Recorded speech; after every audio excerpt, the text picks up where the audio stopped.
Scream! I have not seen so many new vehicles in one place. Bloody hell, guys, it's like a Mona Lisa level of interest here.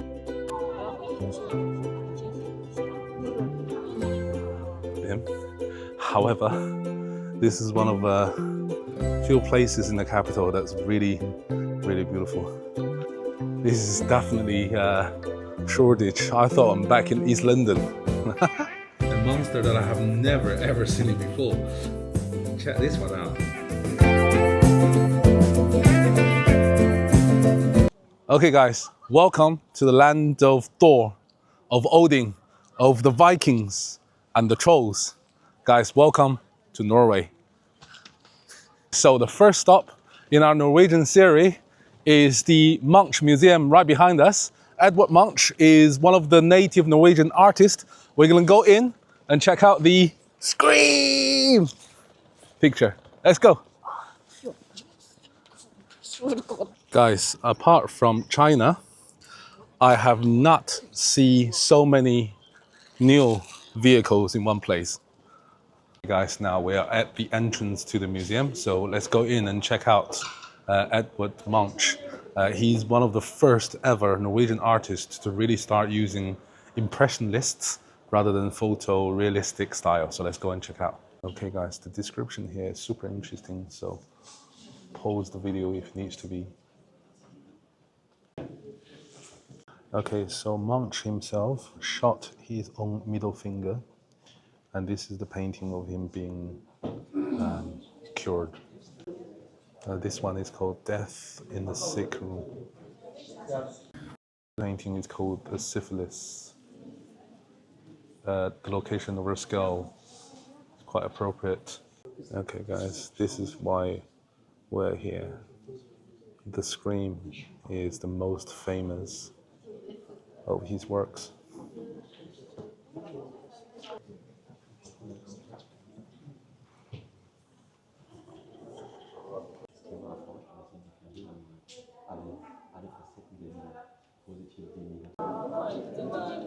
Bloody hell, guys, it's like a Mona Lisa level of interest here.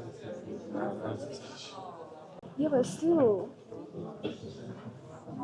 Wait, where's the other ones that we saw? Alright guys, so this painting is called Anxiety. You can see the composition is very much similar to Scream.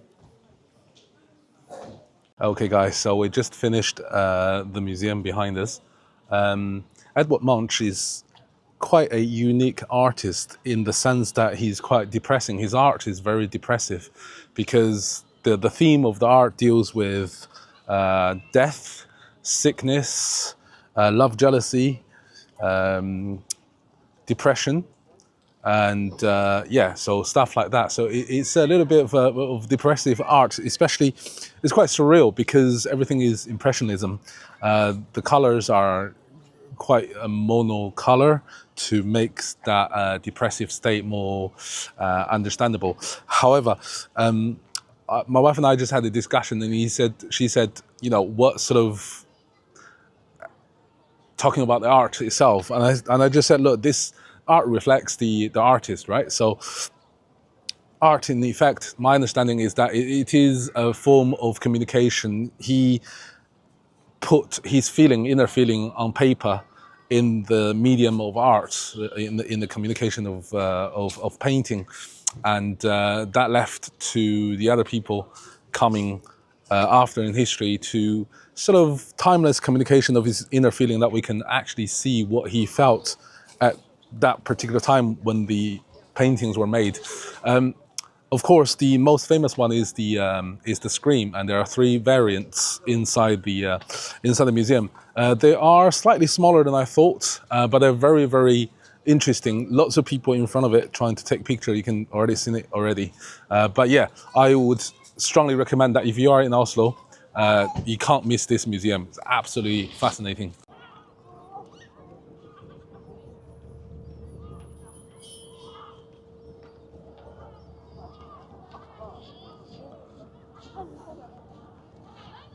Okay guys, so this is the National Theatre of Oslo.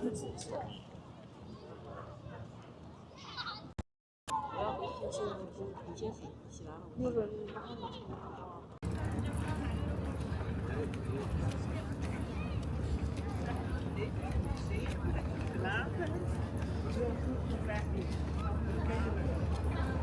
Okay guys, we have now arrived in one of the most prettiest area of Oslo.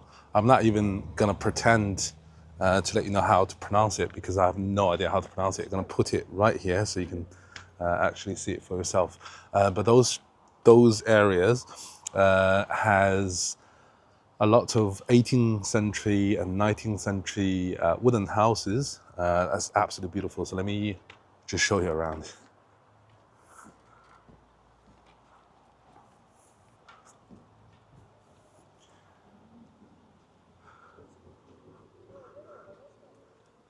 Luckily, the sun has come back.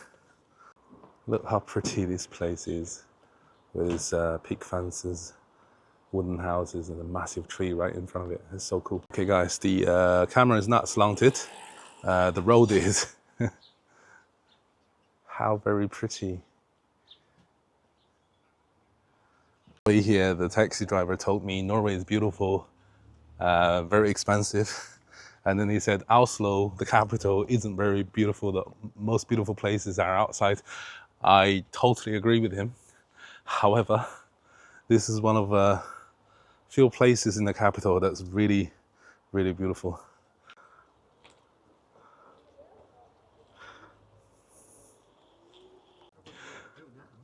Beautiful. The problem is, however, it is very, very tiny area with those wooden structures. There's another one with equally difficult name to pronounce, and it's very close to where I am now. It's about 10 minutes walk, so let's go and see if that area is prettier than this one. Guys, check out this gorgeous little pathway. We have a massive stone church. But look at this road where the sun dapples. The sun just shooting through the trees. Wow, what a beauty. Tiny though, tiny area, so let's go to the next one. But yeah, look at this, guys. I don't know, this feels like I'm in Maine in the US.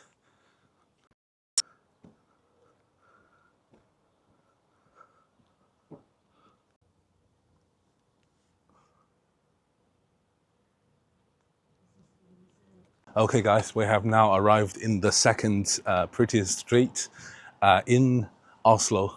So let me turn my camera around and let's see how good this place is.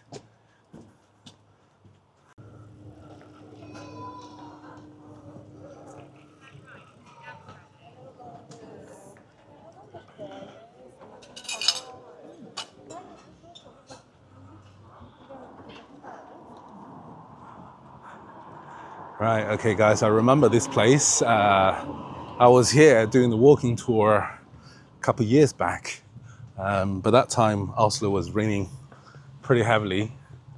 Today we're lucky because the sun is out. So very, very clean. Oh guys, how tranquil this place is. Gorgeous.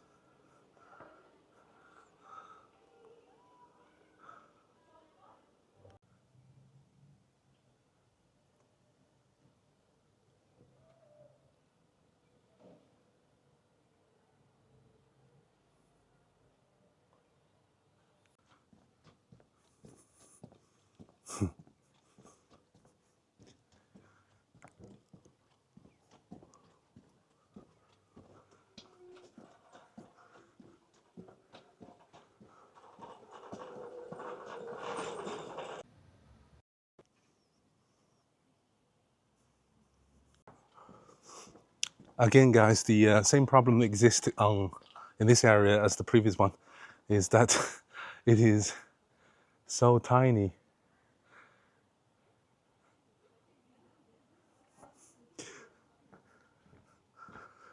those are the two most remarkable streets that survived from the ages to still present us with the traditional wooden houses of Norway. You can see a lot more places like this outside Oslo. A lot more, for example, in Bergen, in Ålesund, and many other places. It's just that Oslo isn't very blessed with streets like this anymore.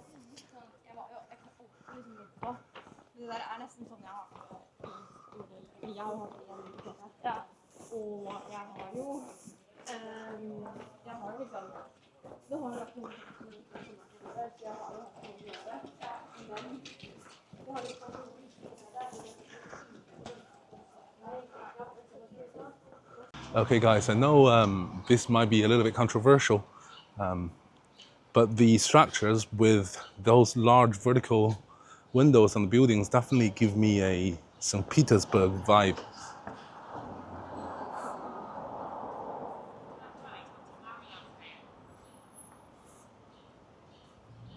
I don't know, that's just how I feel. Or should I say St. Petersburg might have a Norwegian vibe. Right guys, doesn't this neighborhood quite cool? It gives me a Shoreditch sort of vibe in London, doesn't it? I mean, with all the graffitis. This is something that I don't quite expect to see in Norway. Mate, this is definitely Shoreditch. I thought I'm back in East London. This is awesome. Camden Market in Oslo. How cool is this?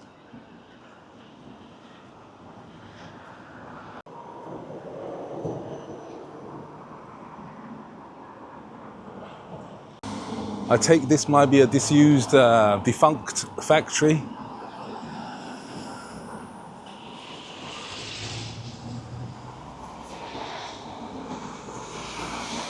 Do you know what? Oslo might not be a pretty city, but it definitely has its own characters. I like it a lot.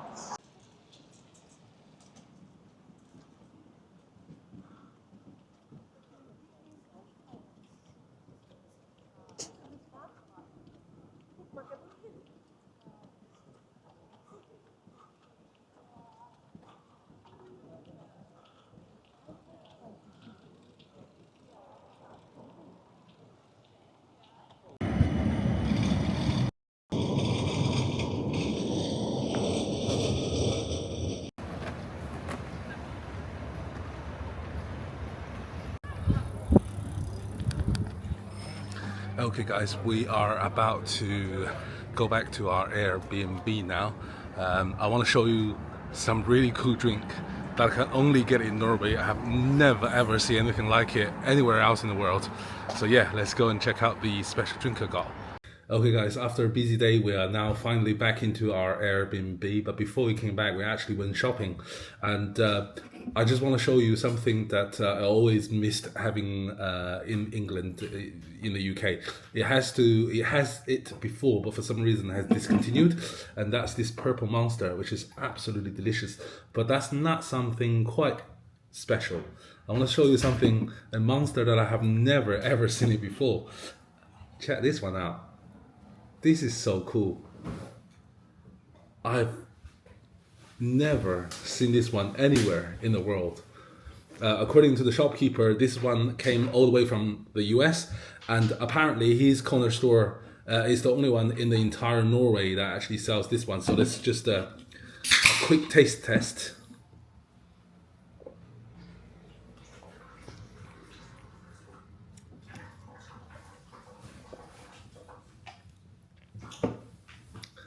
I love it. It's not as strong as I thought it would be. The flavor is tropical fruit. Yeah, delicious.